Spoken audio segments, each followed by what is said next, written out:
Hey y'all, it's Brandie Posey here with Burn This Podcast, part of the Burn This Records oeuvre of content. Am I using those words correctly? It's summertime. I hope you're using sunscreen. Are you using sunscreen? Are you listening to Baz Luhrmann and doing what he said? It is Baz Luhrmann, right? Wear sunscreen, class of whatever the fuck. Oh, that song's so old now. We're not here to talk about Baz Luhrmann. We're here to talk about Sam Rager, an amazing comic out of Michigan who has an album called Hot Dog Hands, available now for pre-sale, out everywhere August 29th. What are you doing? Go give it a listen. Enjoy my talk with Sam. All right, here we go. We don't need no water, let the motherfucker burn. This podcast. For the listener, just so they know, I think we're both in the same stage of bang growth currently. Just out of the gate. I think we're both in a weird hair place. Just to start. Yeah. Oh, I have no idea what to do with it. And then it just does like a big boy swoop on the side. Oh, but yeah, I didn't realize how few states had big boys in them. Yeah. Mm-hmm. Yeah, a reference that you would think more people would have under their belt. We have one out here that David Lynch used to go to all the time. That the one in Burbank, the Bob's Big Boy in Burbank. When David Lynch died, people came from all over and put like cigarettes and coffee and stuff around the Big Boy. It's actually where is it? I have a picture. Where's my camera? This is him with all of the David Lynch stuff around him. It was. I love that was right there too. Oh yeah, I was like, wait a second. Actually, I'm looking right at him. I like the Big Boy as a fashion icon. I don't think enough people are like leaning in. Frankly, it would help. Yeah, I really think those checkered overalls would bring people together. Yeah, I'd pretty happily wear that most days. I don't have enough overalls in my life in general, and it is a regret I actually have thought about recently. And those look comfy too. Those look like they very airy. Yeah, I like an overall that breathes. It's a pretty good time. I love it. And speaking of your new album is called Hot Dog Hands. I imagine the Big Boy got some real hot dog hands. Feels like that's his hands are made for hot dogs. They're sturdy yet strangely flexible. Mm-hmm. Mm-hmm. Gotta hold all those plates. Absolutely. Have you seen wait, do you guys have AM/PMs or is that just a California gas station? I think just California. Okay. They have a mascot who has actual hot dog fingers. His name is, I don't have a picture of him, unfortunately, on my desk. But I'll send it to you afterwards. His name is Toomgis, like Toomgis, and it stands for too much good stuff. It's like what his name is an abbreviation of. Do you think they came up with the acronym first or the name first? I don't know. It feels like it's a real half-baked marketing strategy is like what Toomgis is. He's kind of horrifying looking actually. Let me grab a picture, old man. He's got like licorice like hair and his body is made up of bags of chips and various donuts. He's got hot dog hands, so that and a Cinnabon palm with hot dogs for fingers is what we're working with on the old Toomgis. Oh my goodness. Yeah. How would Toomgis give hugs or be I mean, I feel like you'd just be shoplifting from his body. At all times, whether you wanted to or not. I mean, he'd be, or at least you'd be popping some bags. But he's disturbing looking. I implore the listener to go find him. You'll see him. I want to see Toomgis. Is Toomgis an adult or a child? Well, he has a beard made of Cheetos, so I think I think he's an adult man. Although I don't want to guess Toomgis' gender. So I mean, I don't know.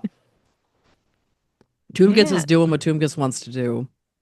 Toomgis, he feels related to Gritty, um, but Gritty is more well thought out. But it feels Gritty adjacent. Oh, I want to be Tumkis's friend. Yeah. Oh, Mhm. you can. You just gotta, I think, just go to the alley behind a gas station and favorite gas station chain, Sam. I'm just curious. What's your Oh, go-to? mm, I enjoy when I'm driving. I enjoy any Loves or Pilot or Sheets. Mhm. I really like I really like the food at Sheets, though. Does Sheets go up through Detroit, through Michigan? We just started getting this is the first Oh, year that we have them, but I would normally have to wait till I got into Ohio. that's very exciting for you. Congratulations, Michigan. I'm so Yeah. excited for y'all to have the Sheets. We're joining. We are joining the rest of the East and getting them. Are they all the way out in California? No, we don't. We have no Sheets out here. We don't really have like that kind of gas station situation. Like 7-Eleven is kind of our best thing out here, which is not, I don't consider that the same really.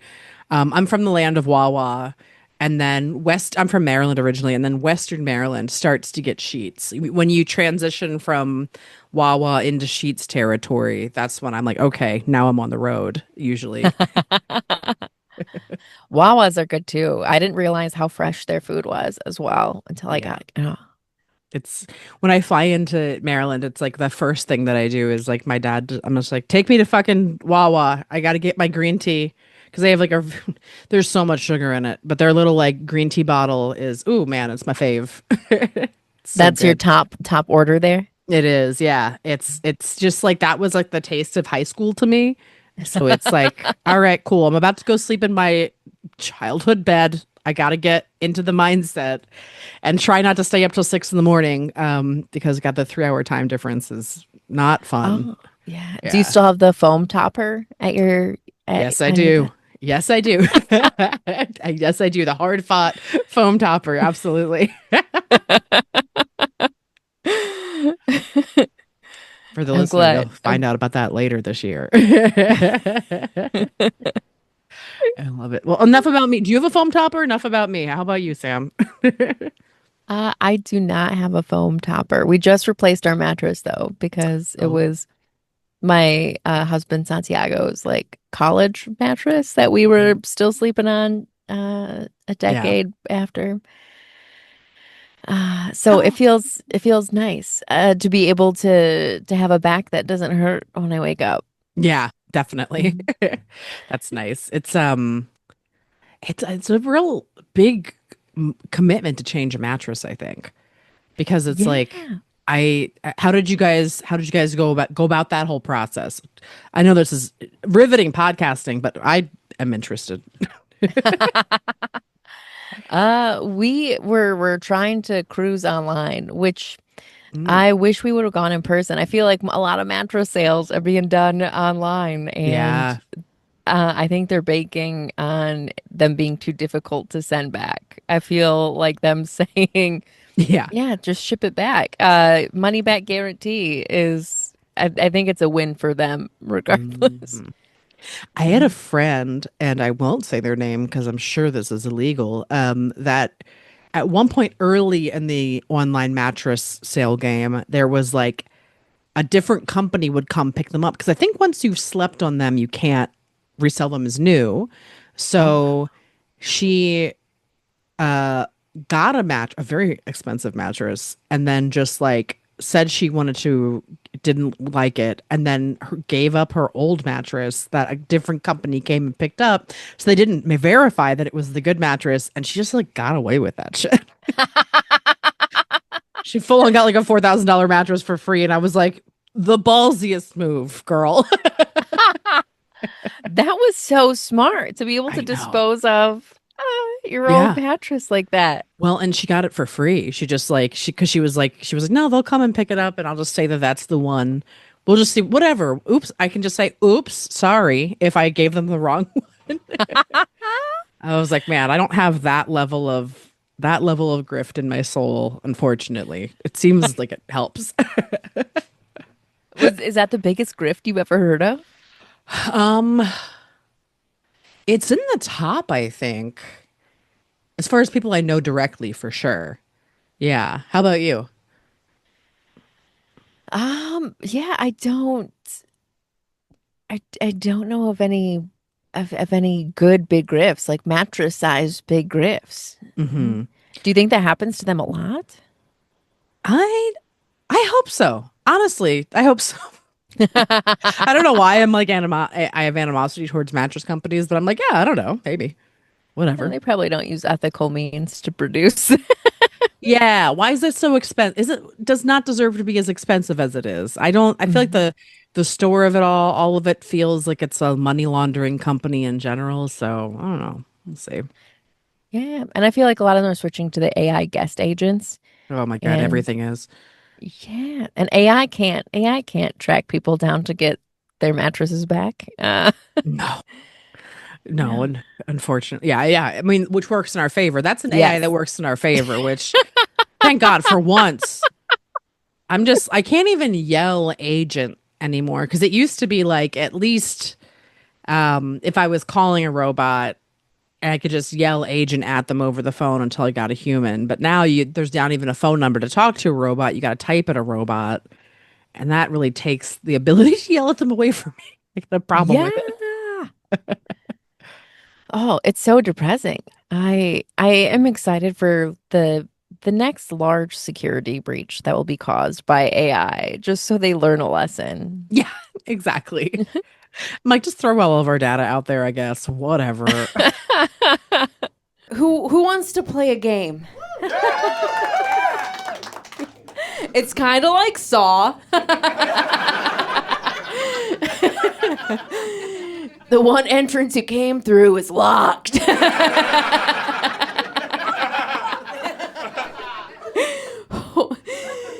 No, the game is called Two Truths and One Lie. Who's familiar?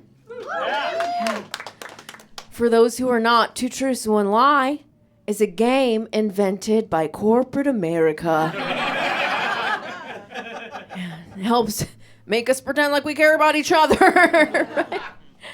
I'm going to say two things about myself that are true, one thing that's a lie, and you all collectively will have to guess the lie. Are you ready? Okay. Dead mom, dead dad, dead twin.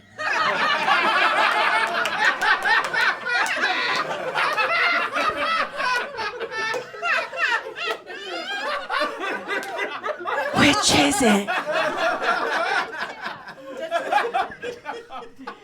Dead twin? Dead twin. Trick question. All are true.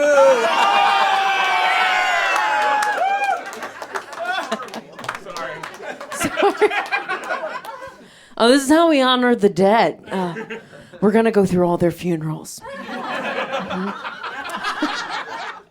Not really the twin. I gobbled it up in the womb.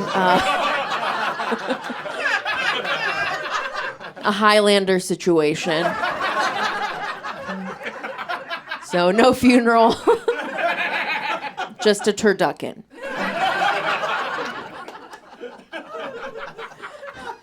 My mom's funeral was fantastic, beautiful. We did everything that she had wanted us to do. We wore bright color clothes. We wrote little notes and attached them to balloons and released them, murdering hundreds of birds.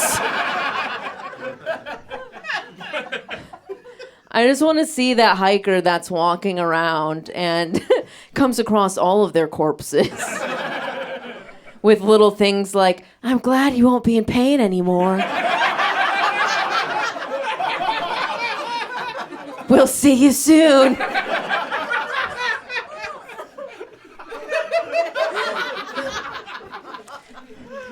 My aunt picked out this lovely song, and we're thinking, how could this get any better? And the church said, "Hold my blood." And they roll down this 84-inch screen. They decided to play the karaoke version. When you are at a funeral and you see a ball bouncing from word to word,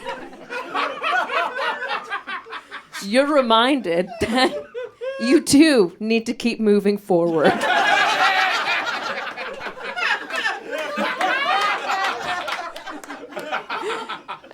And how long had you been like working on like this chunk of material? Um, Depressingly, since 2019. There's a pandemic in there. It's fine. Believe me, girl, I got you. I got a few jokes that I'm like, don't talk. Time's not real. Don't worry about when I wrote this. I wish I could be someone who cranks out a ton of material. I can do filler jokes, but I did not want like an entire album of just filler. For sure. Well, I think it's also like you do a lot of you have a very personal style, and like I get that. Like I do a lot of that kind of stuff too, and I think it's hard when you're like, well, I mean, a lot of stuff happens to me, but also it's like I want to mind this and like I still have to wait for things to happen or to figure out the way to, the time to talk about them or whatever before I can really write the joke anyway. Like, I know I don't need more happening than already is at this point. Yeah. I get depressed when I try to do the observational style. The last time I did one was on my last album, and then I heard John Cena tell the same joke on his reality show, and I'm like, Yeah. That's the depressing part about observational stuff because you're like, well, fuck, this is like not like a personal story, so it's not like someone else couldn't have thought of this, yeah. And to be stolen from by John Cena, though, I mean, high comparison. I think honestly, it's better than like some schizophrenic open micer or something. Had that happen where I'm like, oh no, we thought of the same thing. Shit. No, they're secret genius. They are Yeah. a humble genius. And Yeah. Yeah, exactly. I that was something I had to keep on warning. I taught a stand-up class in this past summer, and I had to keep on warning a lot of the students about like parallel thinking. And I was like, don't, if it's an observational joke, somebody probably didn't steal it from you. Yeah. I love the idea of like students out of the gate being like, this is an original thought. And like, I mean, I was that way too. The hubris of a baby comic is, ah, man, it's so fun. Was it your first time teaching? Have you taught before or? I've only subbed before, but it's my first time teaching the whole class, and I enjoyed it. I haven't been paid yet, and it's been 2 months since I was supposed to be paid, and I found the person's day job email, and I don't know if it's bad etiquette because I tried emailing their theater email a few times and haven't heard anything back. And I don't know if it's bad etiquette to email their day job, like if it's inappropriate. I mean, I think it's inappropriate to not pay you for over 2 months because they're 2 months overdue from when you were supposed to get paid. So there's like even time before that. Yeah, I think it's like all bets are, I mean, I'm ruthless. I'll start adding them online. Yeah, I think it's actually nice to keep it like on private email at this point. So yeah, hit them with it. CC their boss on it.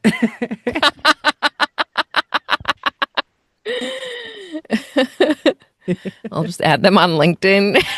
Yeah, no, exactly. I'm just gonna start. Yes, that's the level of deranged I am at. I'm like, oh, just like a sinister friend request will feels good. I did this one charity event and they had us walk through the door. And as we go in, there's this giant wooden cross. and they had us nail things to it. And I was like, I think we're on the wrong side of this cosplay.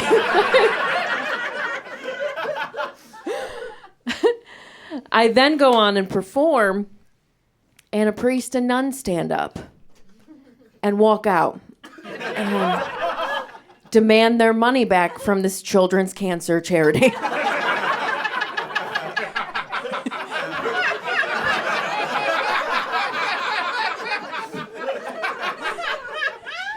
They look back and shouted, "Just so you know, there's 3 sets of footprints walking out this door."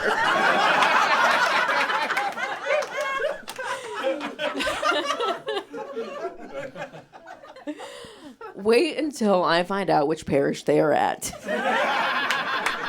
And it's confession day. Yeah, if they thought I was too vulgar that night. Yeah, I'm going to be like, "My, have the altars turned."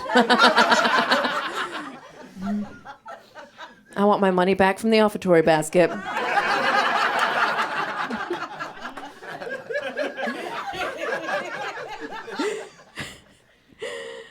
I have been wanting to get into Catholic comedy because the biggest bank in the world, right?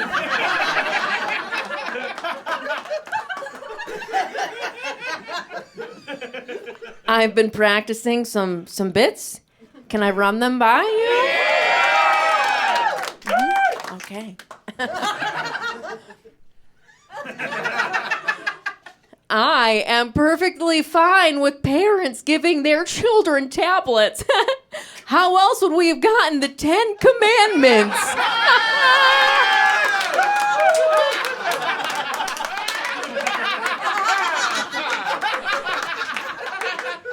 Do you think that it's called Christian rock because that's what the Lord had to move out of the way to get out of the game?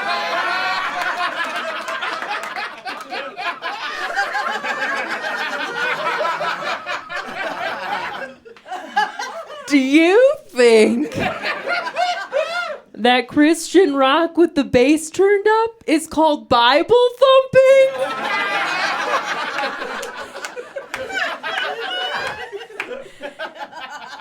I think I got a career in it. This is good for my self-esteem. Mm-hmm. I'm not Catholic. I always call myself second generation Catholic. Because my mom was, but then my parents like had me, and then my dad was like, "Just kidding, we're being raised Methodist instead," like, because I don't want what happened to my mom to happen to you. Like, and I was like, "Oh, thanks. You should have talked about it before you just did that." But whatever. Did you were raised in the church?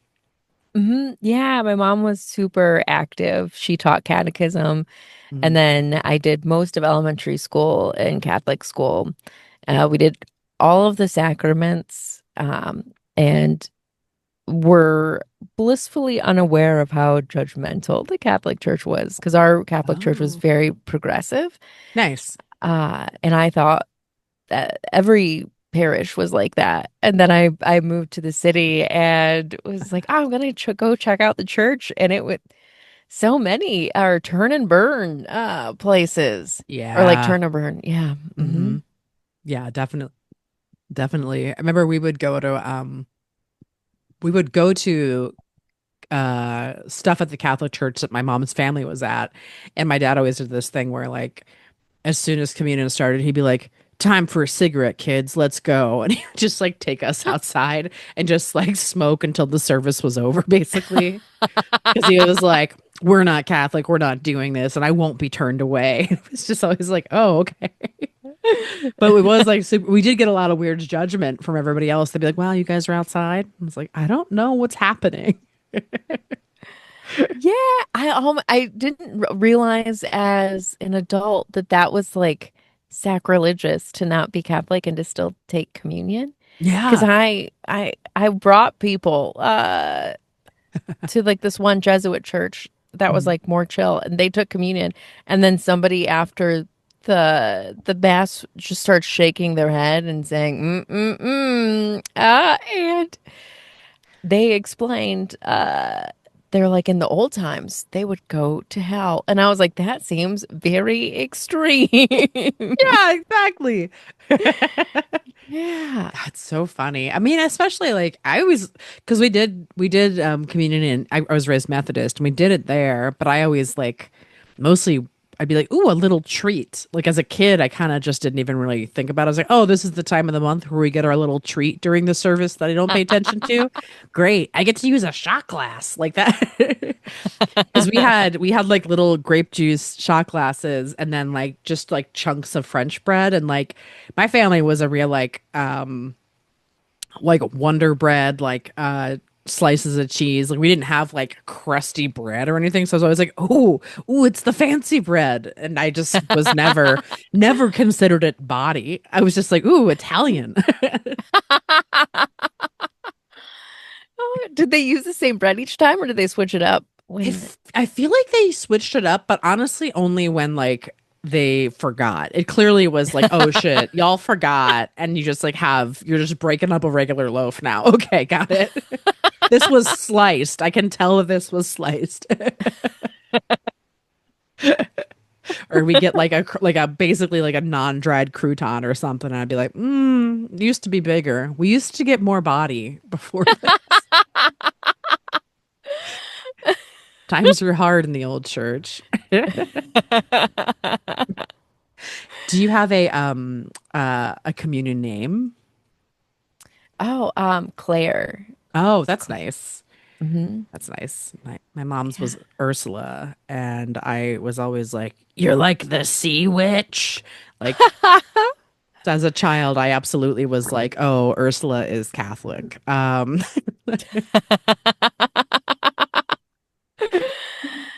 They do prey on youth, Yeah, trying to exactly. find their own voice.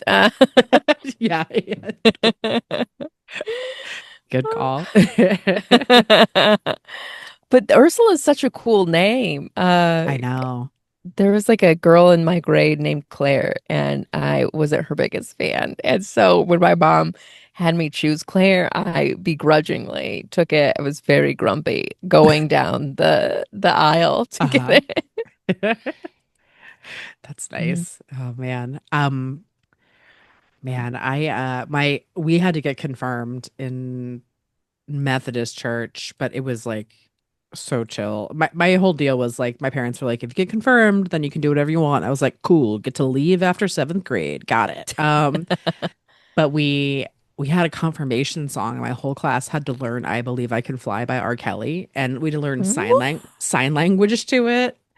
It was like very of the time 1997. It was like very that is the year. Extremely late 90s confirmation. Years Oh, later, I was like, wow, R. Kelly? Okay, church. yeah. Good call, guys. Oh, do you think your group was the only one that used that for, or do you think they? I I don't know. I think like I couldn't tell you. I imagine well, the news probably didn't break for a while, so they probably used it quite a bit. I bet. Do you think they used it post trial? There's probably some other equally problematic song that they found that they still don't know about to this day. They they wanted to be a hip church so bad, but goddamn. Are there confirmation names in like the Methodist church? No, no, it's much more chill. It's just kind of like you're gonna keep coming, but now it's your choice, right? And I was like, yeah, yeah, yeah, sure, great. And now I'm done.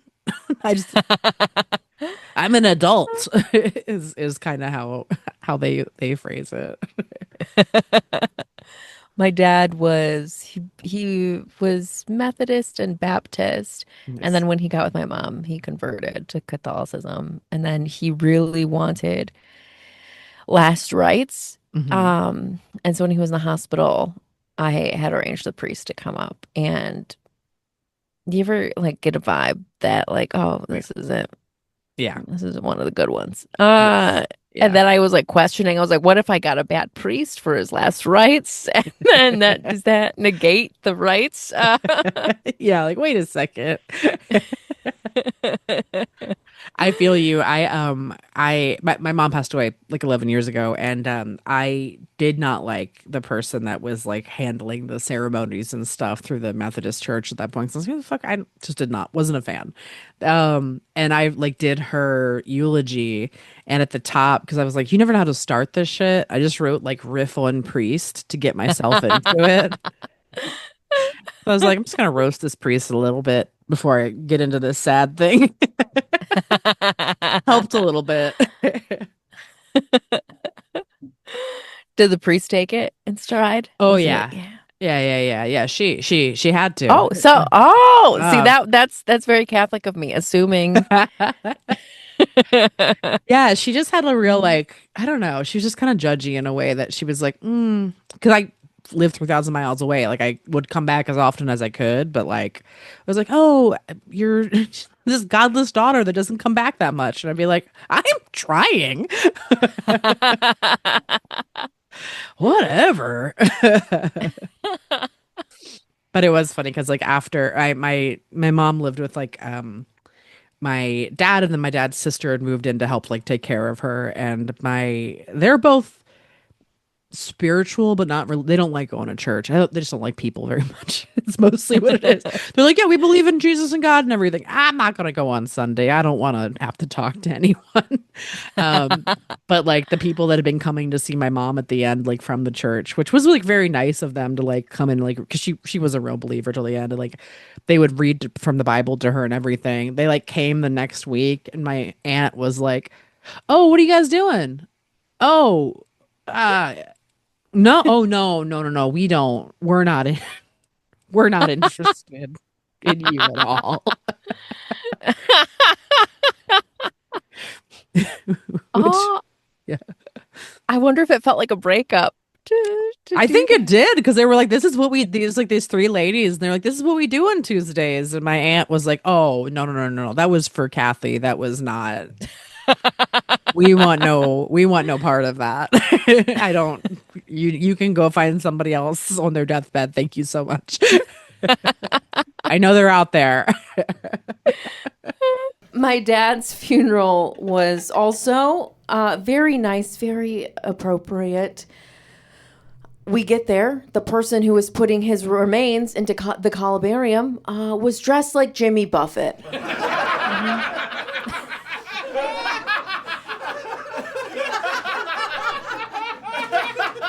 My dad was not a fan. Yeah. So tempting to ask him whether or not there's cheeseburgers in paradise. I didn't do research beforehand. My dad had a military funeral. He served in the Navy.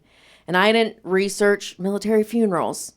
I didn't know when the officer folded the flag and handed it to you and saluted whether or not your salute back. And he held it long enough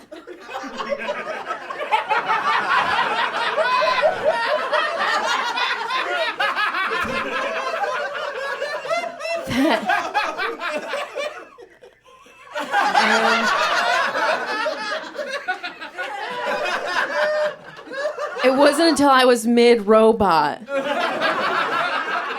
that I heard the laughter behind me. And I'm just committing to it now.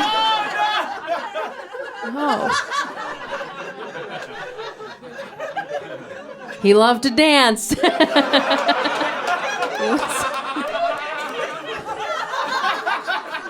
We're gonna do the limbo with the luncheon. Just like our souls are in.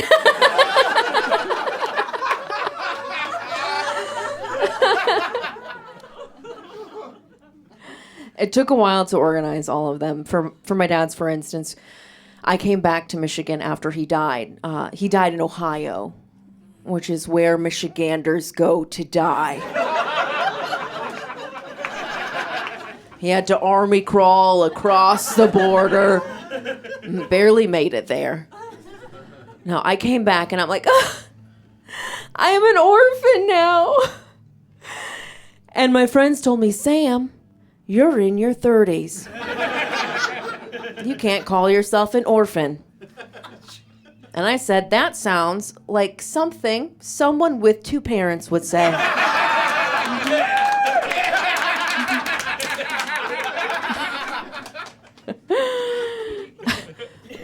We had his ashes sent back to us, FedEx. Just a box covered in red tape that says human remains. It was the only time I never had to worry about a package being stolen from me. There is honor in Porch Pirates code. Okay. Yeah, the yo-ho, a Porch Pirate's life for me. We pillage, prime, and plunder Timu, but still human remains and curses befall you.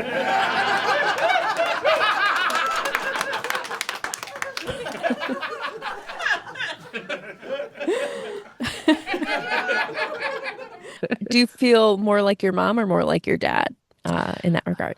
I feel much more like my dad. I think I really identified with him, or have identified with him a lot, in good ways and bad ways. Like my mom got sick when I was like pretty young, and she was like, but we didn't really know what was going on, so she was kind of sick for probably the time I was like 12 until she died when I was 30. So like most of my life, she had like a neurological thing happening. So I kind of like never wanted to be like her at all. So there was a lot of stuff with me that was very like, oh, like I'm gonna be more like him anyways. And I naturally kind of like take after him in a lot of ways anyway. But like, after she's passed, there's been more things. I'm like, oh, actually I am like her in this way, that I like have let myself kind of lean into more. Like I was just like not very in touch with my femininity in a lot of ways. Like there's a lot of things where I just was very like, I don't know, this feels weak. I don't want to be weak. Like, a lot of therapy to like find the strength and a lot of like, those kind of qualities more over time. But yeah. Are you a believer in like, oh, there are signs from dead loved ones? Yes, I am. I also don't really look for them too often. Um, Hold on. I don't look for them very often. Like it's more just like like my grandmother growing up was like one of my best friends, and I like talk to her a lot still. I'll just be like, fucking May, man, what the hell's going on here? And I don't I don't try to talk. I don't really like think of my mom as much. Like I loved her very much, but also she like I didn't need her at a certain point as much, just because of how like what she'd been going through. She had a disease called multiple system atrophy that is like a neurological thing that like looks like Lou Gehrig's and looks like Parkinson's and all these different things, but it's not. It's like a whole separate thing of all of them basically, and it's um tricky to diagnose because it looks like a lot of different stuff. So I kind of just like didn't. She needed help more than like she could help me for a long time. It kind of felt like. Mhm. So I don't check in with her as much. And it's interesting because I've actually like talked to like a few, I've never talked to like a medium, but I've like talked to a few psychics who are always like, oh, your grandmother's here. And I'm like, oh, yeah, cool. And they're like, and they stop. And I'm like, oh, yeah, well, that's fine. I hope she's having a good time out there somewhere, you know? What about you? Um, yeah, like with my mom, it's been easier. The first week after she passed away, we had to pack up her stuff, and I was 18, Yeah. and I had like dropped to my knees and I was sobbing Yeah. and just saying out loud, "Oh, I don't know what I'm supposed to do now." Hmm. And then I opened the first drawer to pack stuff, and inside was her little First Communion Bible. Mm. And inside had written to my daughter Samantha, may you always have faith in yourself. Aw, Um, that's nice. and yeah, and so it's little stuff that's obvious like that. But I haven't really Hmm. seen that much with my dad's stuff, and I've been trying to keep a lookout. But I have friends who are able to see it in the smallest things, like, oh, I saw a bird and I knew that was that I knew that was my cousin, and I was like, I am envious of that. I am envious of that ability Yeah. to connect with a blue jay. I Mhm. I very much feel that. And I I did this um I was in this this very white lady thing I'm about to say. I have an old dog, and I was in like a he's 18 and a half, and I know he's going to die at some point very soon, and he's like my best buddy for like 16 years. So I was in like a Zoom pre-grief like pet support group for a while because I was like I want to do Oh. this work preemptively to like really Mhm. make sure that I'm being mindful about it, because like I think it's when you lose a parent or anything, it's kind of like you'll never grief will never get easier with like other loss, but I think it's like you can kind of be like I know how I am blindsided, or I know what I kind of need to do to like try to help myself a little bit. But in this group, like it was like probably 8 or 9 of us, and like everybody had at least one bird that they'd be like, oh, like they were all talking, like, and I was like, I can't. I think I'm like too much of an asshole to be here, actually. Like, I don't know that I can actually do this. I think I should probably just journal and talk to my therapist and just be mindful of my time. Is kind of is was the conclusion I came to, because I was just like, I can't, everyone's got a fucking hummingbird. Okay. I wonder, like, what part of that personality is the one that reaches out to the birds. I don't know. I don't know, because I like birds, but I've never seen one. And I wonder if maybe it's like if that person that was when they were alive, if they had a relationship with a bird, like or like they like every time like people like collect roosters, like Huh? oh, will that make you think? I mean, I don't know. It based on what you have when you pass, what would people remember you by? Like, what is do you collect anything that if people were like, oh, every time I saw that, Sam is around? Ooh, mugs. Mugs. Okay, that's a But good I'm one. a bit of a hoarder, so maybe anything if I Yeah, see clutter. yeah, exactly. Too many Tupperware containers. Sam's here. How about That's you? fun. What manifestation of Oh your man. presence? Unfortunately, I have like a lot of skeletons. I have like so many. I have a 12-foot skeleton. I have a 3-foot skeleton on my porch. I have a little one that's in my hallway. There's a picture of one right here. The logo of the label has a skeleton on it. There's a light in my window right here that is like a light up skull. Like I skeletons. I used to collect Abe Lincoln busts. Um I got some weird shit that I collect. Like 7 owls from the 70s. I guess that is a bird. Those like little like owl figures that you find at Goodwill or whatever. Those Yeah. little I have probably 20 of those all over my house. I love those. I never took them as like a sign from a person, but whenever I go to a Goodwill, if I see one, I'm just like, okay, this is an omen for something good kind of coming, or like pay attention because something's coming. When's the last time you saw one?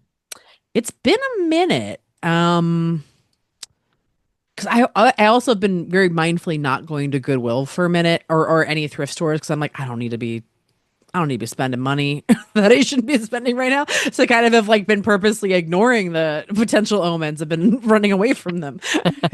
I'm like I don't have like omen time.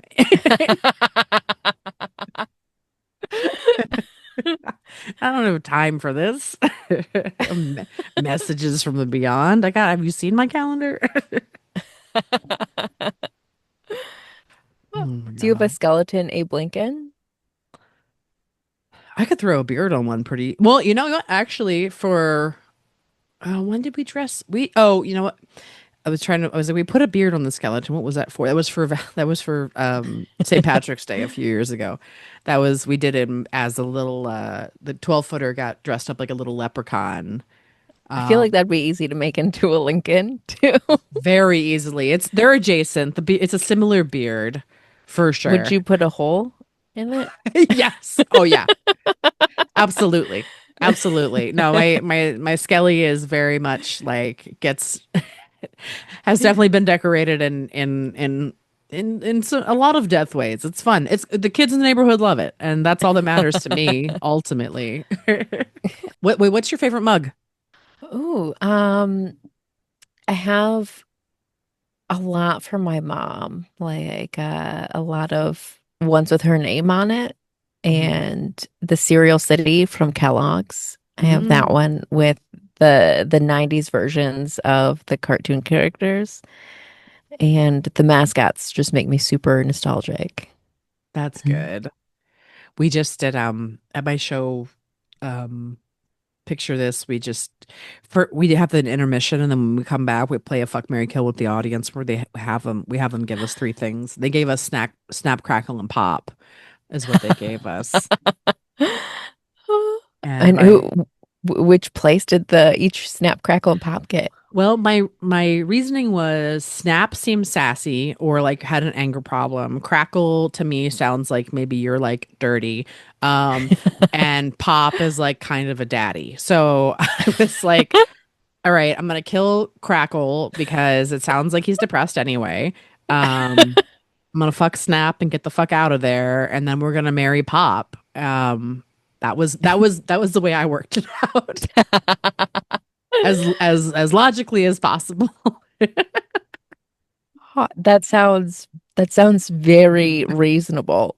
There. Thank you. I appreciate that. I did hold on to my V card until I was 21. I sound like I was clutching it. And I was just holding it out. It's like I turned 21, busted through the bar door, and was like, guess who's old enough to drink now? I'm not talking about alcohol either. Talking about that coke.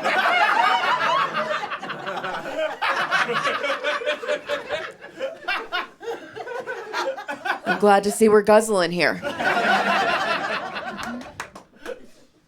I did tell that joke in Battle Creek, Michigan. Weirded some people out. Who here is familiar with what Battle Creek, Michigan is known for? Cereal. Awesome, awesome. So it's weird to me that the cereal capital of the world is grossed out by a cum joke. Because if they think that on those cereal boxes, for that slow motion drop, use regular milk, think again. That's dick milk.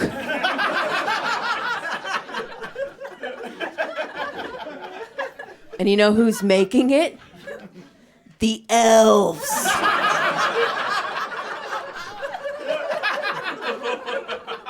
What elves, Sam? I'm glad you asked. The elves they have behind the curtain just snap, crackling, and popping off. Handing them one spoon at a time. There used to be 4, now there's only 3. They drained one dry.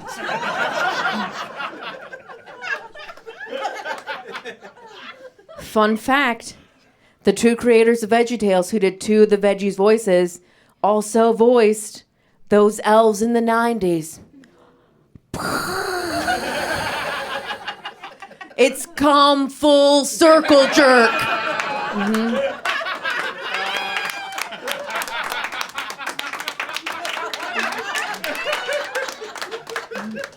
I do still have a Larry the Cucumber in my dresser drawer.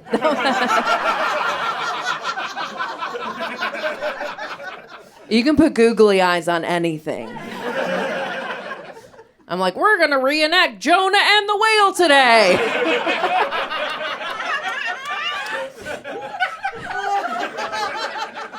It's a biblically accurate masturbation joke. Are you okay with the sun in your eyes? Feels like it's like Yeah. right getting like a bottom face suntan. Yeah, I am parked near the club here in Royal Oak, Mark Ridley's Comedy Castle. They have these contests on Tuesdays, and I'm supposed to close it out. And they're they're very punctual, and so I'm supposed to be there at 7, but I'm gonna like roll in like, oh, like 5 minutes late in hopes that, like, since I'm closing it out, it'll be um Got it. Is it yeah. 6:47 right now for you? Or is it Mm-hmm. 5:40? Oh, it is. Okay, got it. Okay, cool. Awesome. I was like, wait, what time? Wait, Michigan's in Eastern? Mm-hmm. Yeah. Whoa. Like 90% of Michigan. There's like a little nubbin of the Upper Peninsula that is Central Time, but the rest of the state. That feels contrarian on their part. Okay, that's really funny. Okay, Upper Peninsula. I see you. They're like, we get Green Bay and we get Central Time. Yeah. Oh my gosh, that's amazing. Um, I was really blown away on the by the story on your album about how you used to live in the bank that you worked at. That like is wild to me. So the when I lived it was like a communications firm. Hmm. That was the one that I ended up living out of, but it was frustrating to say the least, Yeah. to see all their contracts coming in and to know how much money they were making. Like any of the large defense contractors, they had a deal with them for PR stuff. And Oh wow. Yeah, that's big money then. yeah, and I would try to be there at night to find ways to assemble chairs, and they would turn off the heat at night in there. So I was able to get like a space heater and basically be like a rotisserie, just like turning myself. Hmm. Wow. Yeah. Man, that's I mean, I'm sorry you were in that situation, but like that's an impressive hack to make it through it. Yeah, I learned a lot of skills during that time. And I grew up very poor, but that taught me like a next level of poverty. And it's hard to shake that. Mhm. I don't know about like your past in terms of money and stuff, but and if you have that problem too of like shaking uh Yes. Yeah. I definitely have that. Like I mean I my dad was like he's like an accountant, but he had real like feast or famine years with his own business and then like moving out to LA just very I mean with nothing really and being was definitely very poor just trying to make it for the first, almost decade out here. And then it's hard to turn off that like, oh, there's free food here or there's free, yeah. or like I can't not take things. I think that's a real comedian trait, it feels like, or at least the ones that I tend to identify with. Yeah. I had a friend take me on a trip because her partner could not go, and the hotel had this dessert buffet at night, Mhm. and I gorged myself to the Mm. point of sickness. I felt like one of the fancy people in Hunger Games where Yeah, absolutely. Mhm. Like if it's here, what do you want? Even just the shittiest buffet, I'll be like, no, I have to go back to get my Yeah. money's worth of anything. Yeah. Are you big on that at hotels too? Like, and if it Oh, is, yeah. I will go down for breakfast at like 5 minutes before breakfast ends, like a weird bridge troll, fill 3 plates worth of things, whether I want it or not, and then just hoard it back up to my room to be like, okay, this makes having spent money on a hotel worth it, actually. yeah. Oh, I take as many things as I can at Mhm. breakfast, and then the coffee supplies, I Yes. will pack those up. Hmm. No, absolutely. I when I was young in Maryland, we would always go to Ocean City, Maryland is like kind of like the beach resort that's it's 2 hours away. But my friends always go there. It's beach for free. But we figured out which hotels you could like sneak into for like breakfast or like coffee or like anything. Like, okay, cool. If you go in through the pool, which we know we can get into because we don't need a key for that, then you go into the place. Like we just had this whole system of like these are the places you don't have to pay for stuff. That is And a good system to work out. yeah. Yeah, I remember like bringing one boyfriend down at some point, and he was just like, "Wow, so you guys just spend your whole vacation just like going all the just trying to get free stuff from hotels, huh?" And I'm like, "Yeah, I mean, yeah, it's what we've always done. I don't know. How else do you feel alive than taking something from a corporation?" Right? Yeah, at any Yeah, East point, Coast Robin Hoods right there. absolutely, absolutely. Oh my gosh, are you from Michigan originally, or hmm Yep. I lived in Chicago for a few months, and then I lived in Kentucky for a little less than a year with some of my dad's family when I was super little. Mhm. But yeah, Michigander, through and through. Mhm. Nice. That's amazing. So it's one of the few states I haven't actually gotten to perform in yet. It's been I've like almost booked Detroit like twice and it's just like never happened. And it's like, well, It's someday. wild because I see your name like so many places, and I'm very grateful I got to see you in Alaska. Yeah. Uh, but yeah, I'm so used to seeing you on posters everywhere. It's wild to me that Michigan isn't checked yet. No, it's been out of reach. I hit Alaska before Michigan. I'm like, what the fuck? The hell did that happen? Oh my gosh, Have you done man. Hawaii yet? No, I've been there twice, both through actually through timeshare grifting. I got a free trip, fully free trip the first time, and the second time I got a free hotel. And I was like, okay, well, we can fly for cheap and just have a free place to stay. Because that's like one of my favorite things to do is like I love a timeshare grift. I love saying no to a to a man in a suit, basically until he has to give me a free trip. Like one of my truly favorite things. But both times I was like, we're only here for like 4 nights. I will just be a person. I won't do stand up. Fine. Oh, But that's so hard to do, but I am extremely impressed that you're able thank to you. set that boundary. Sometimes, yeah, sometimes I feel like you have to when it's just like, all right. But also it's like my partner now is like a comic too, and I think it can kind of be like, all right, cool, we're gonna go on vacation, just be real people. And at a certain point, we're like, is there a mic somewhere though? I mean, we could have booked one night somewhere, right? Is your husband a performer? No, but he was in the audience, so we did meet. He was an audience member, and he offered to buy me a drink, and I was like, no, he seems like he's had a few. I don't know if Yeah, yeah. he's there. And I was unsure if he was also like a chuckle Yeah, fucker. yeah. Chuckle Yeah. fuckers. Yeah. Hey, we don't get them very often, so it's always like, oh, interesting. Okay.